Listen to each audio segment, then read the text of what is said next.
Sheikh Hasina pathological খুনি না হলে ২,০০০ মানুষকে খুন করতে পারত না বলে মন্তব্য করেছেন সার্জিস আলম। চট্টগ্রামে জুলাই গণ অভ্যুত্থানে নিহতদের পরিবারকে চেক প্রদান অনুষ্ঠানে কথা বলেন তিনি। এ সময় জুলাই শহীদ স্মৃতি ফাউন্ডেশনের পক্ষ থেকে প্রত্যেক শহীদ পরিবারকে ৫ লাখ টাকার চেক দেওয়া হয়। শোভন কুমারদের প্রতিবেদন, জানাচ্ছেন মাহমুদ হোসেন। প্রশাসন, লুটপাট, দুর্নীতি।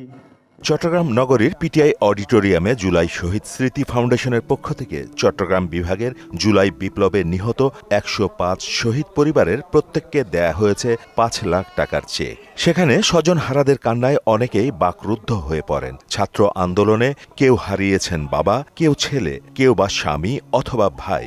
স্বজনদের দাবি খুনি হাসিনা সহ জড়িত সকলকে আইনের আওতায় এনে দৃষ্টান্তমূলক শাস্তি দিতে হবে। আমার একটা সাজানো সুখের সংসার যারা শেষ করছে তাকে বিচার চাই।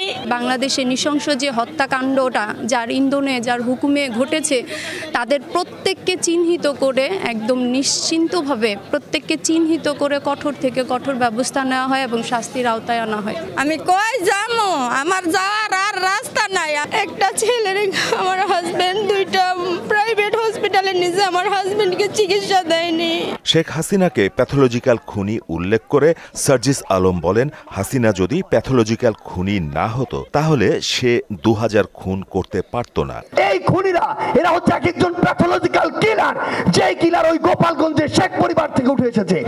এই খুনি বিগত ১৬ বছরে বাংলাদেশের মানুষকে নানাভাবে খুন করেছে। এই খুনি বাংলাদেশ পুলিশের মতো একটি প্রতিষ্ঠানকে টিস্যুর মতো ব্যবহার করে বাংলাদেশের মানুষকে নরপশুর মতো এভাবে খুন করেছে। অনুষ্ঠানে সার্জিস আলম ছাড়াও শহীদ পরিবারের সদস্য সহ চট্টগ্রামের গণ্যমান্য ব্যক্তিরা উপস্থিত ছিলেন। আজকে যারা এখানে যাদের উপলক্ষ। মাহমুদ হোসেন, মোহনা সংবাদ।